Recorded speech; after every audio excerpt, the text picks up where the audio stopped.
আসসালামু আলাইকুম প্রিয় চাকরি প্রত্যাশী ভাই বোনেরা, সবাইকে স্বাগতম। আরেকটি নতুন সরকারি নিয়োগ বিজ্ঞপ্তি নিয়ে আপনাদের সামনে হাজির হলাম।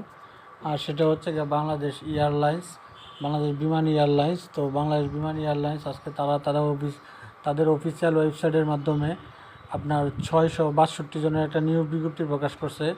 আর সেই নিয়োগ বিজ্ঞপ্তিটা সম্পর্কে যদি আপনি বিস্তারিত তথ্য জেনে নিতে চান, তো আমাদের এই চ্যানেলে কিন্তু এই নিয়োগ বিজ্ঞপ্তিটা আপলোড করা আছে। আপনি এই নিয়োগ বিজ্ঞপ্তি সম্পর্কে বিস্তারিত তথ্য সেখান থেকে জেনে নিতে পারবেন। তো এরকম নিত্য নতুন সকল চাকরির নিয়োগ বিজ্ঞপ্তি সবার আগে পেতে চাইলে আমাদের এই যে অল জবস নিউজ এইচডি চ্যানেলটি এখন পর্যন্ত যারা সাবস্ক্রাইব করেন নাই, চ্যানেলটি সাবস্ক্রাইব করে দিয়েন। আর যারা সাবস্ক্রাইব করেছেন তাদেরকে অসংখ্য অসংখ্য ধন্যবাদ। তো আমাদের এই চ্যানেলে কিন্তু এই নিয়োগ বিজ্ঞপ্তিটা পেয়ে যাবেন। তো 21 তারিখে তারা এটা প্রকাশ করছে, 662 জনের একটা নিয়োগ বিজ্ঞপ্তি।